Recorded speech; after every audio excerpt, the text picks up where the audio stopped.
Some people think you can only save money once you start making a lot. But what if that's one of the biggest lies you've been told? The truth is this: saving money has nothing to do with earning more. It has everything to do with how you think, how you plan, and what habits you build.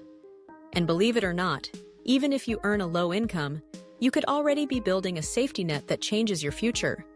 While most people keep losing money every day on small, invisible expenses, others with the same paycheck are saving $300 a month without feeling broke. How? With small, practical steps that most people ignore. In this video, you'll learn exactly what to do, step by step, to take control of your money and finally make it work for you. No fancy finance talk, just real strategies that work, starting today, why most people never save money, and how to break the cycle. Most people were never truly taught how to handle money. And it's not their fault. Schools don't teach it, families often don't know it, and what's left is a lifetime of trying to manage bills in the dark. The problem isn't just how much you earn, it's how you manage what you already have. Many people live in a cycle of earn, spend, complain, repeat, and that needs to stop. Saving money isn't about luck, it's about building habits. And the first step is facing the truth. Where is your money actually going every month? Try this for a week. Write down every single expense, even the coffee. You'll be shocked at the invisible leaks draining your income. Once you see it, you can control it. And that awareness opens the door to the first real step, the first step to start saving for real, even on a low income. The "I can't save because I don't earn enough" excuse has to go. Saving, even if it's just $5 or $10 a week, is more about mindset than money. Starting small builds discipline, and discipline is what separates people who grow financially from those who stay stuck. If you can't save $20 now, you won't magically save $2,000 later. Start tiny. Set aside something as soon as your paycheck hits. Whether it's in a separate account or even a jar at home, the key is not to mix it with your spending money. This simple habit teaches one crucial lesson: priority. No matter your income, saving something, anything, today builds financial muscle for tomorrow. And that muscle is key to your next move. The golden rule: how to divide your money simply and effectively. You don't need a complex spreadsheet to manage your money. A simple 50-30-20 rule, MOSL, is a great start. 50% for needs, 30% for wants, and 20% for savings. The percentages can shift based on your reality, but the structure matters. Money without a plan disappears. Dividing it gives you clarity and power. Let's say you earn $1,000. Putting aside $200 for savings may sound hard, but do it every month, and in a year you've got $2,400. That's not magic. That's structure. You just need to stop treating money like a guest and start treating it like a tool. But for that to truly work, you have to deal with one sneaky enemy: the truth about small expenses and how they sabotage your finances. That daily coffee, the random fast food order, or a subscription you forgot about, each feels harmless. But together, they eat your paycheck alive. The real problem isn't spending. It's spending without awareness. It's that just this once habit that repeats 5 times a week and drains your account. You don't have to cut everything, just adjust smartly. Swap that $5 coffee for homemade, and you're saving over $100 a month. Cancel unused subscriptions. There's another $30 or $40. These small changes don't hurt, but add up fast. And when you start seeing that money stack, it gets easier to think about what really matters, like your emergency fund. The power of an emergency fund, and why it comes before investing. Before you think about investing, you need protection. Your emergency fund is your financial shield. It keeps a flat tire, a medical bill, or a job loss from throwing you back into debt. Ideally, aim for 3 to 6 months of living expenses saved. Sounds like a lot? Start with your first $100. Keep that money somewhere safe and accessible, like a high-yield savings account or a no-risk investment with daily liquidity. Don't lock it up in risky assets. This is your backup, not your lottery ticket. Having that cushion gives you peace of mind.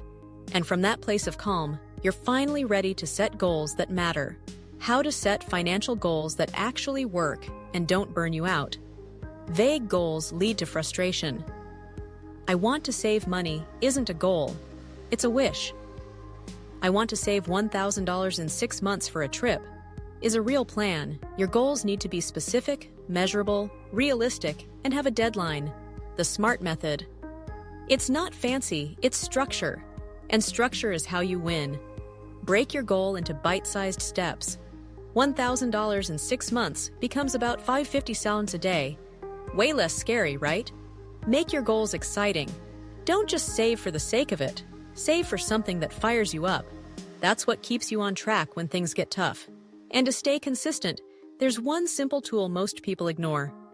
Automation, the easiest and most overlooked trick to save more. Automating your savings is a cheat code. It tricks your brain in the best way. Set your bank to automatically transfer a percentage of your income as soon as it hits your account. No thinking, no deciding. It's just done. This makes saving consistent, not optional. Out of sight, out of mind. You won't miss money that was never available to begin with. It takes the emotion out of saving and makes it automatic. Want to level up? Combine automation with healthy money habits. That's how you turn small changes into a lifestyle. And speaking of lifestyle, how to turn saving into a lifestyle without feeling deprived. Saving doesn't have to feel like punishment. Once you know why you're doing it, it becomes easier, even enjoyable. Swapping excess for purpose isn't restriction, it's freedom. It means choosing what truly matters. And when you start seeing progress, saving becomes motivating instead of exhausting. You don't have to live like a monk. Just be intentional. Spend on what brings joy, not impulse. Prioritize what moves you closer to your goals. That shift changes everything. You stop being a slave to your money and start being the master of it. And the people who do that? They form habits that change lives. Financial habits that separate wealth builders from the constantly broke spending less than you earn is just the beginning. Wealthy people, even self-made ones, have habits that anyone can build.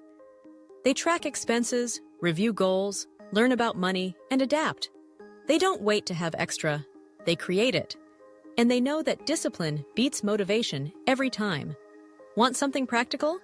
Review your finances once a week, even if it's just 10 minutes on a Sunday.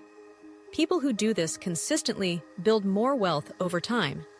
It's not about being perfect, it's about being aware. And those who ignore that awareness usually fall into a common trap. Topic 10. The biggest mistake beginners make. When trying to save, the biggest mistake? Saving what's left. Because guess what? There's never anything left. Life finds a way to spend it all.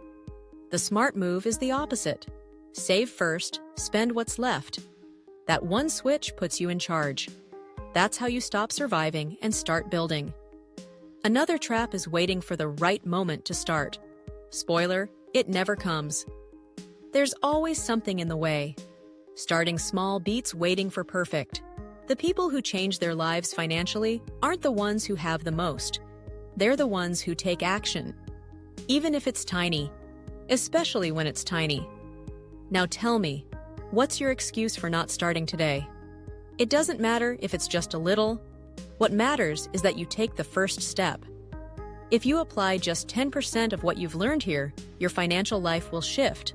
So ask yourself, will you keep living on autopilot or take charge and start building something better? Drop a comment telling me which strategy you'll try first. I want to hear from you. And if this video helped you at all, hit that like button and subscribe to the channel. That way, you won't miss any new videos to help you master your money without stress. Oh, and don't leave yet. There's another video on the screen right now that completes everything we talked about. Click there and keep growing. See you in the next one.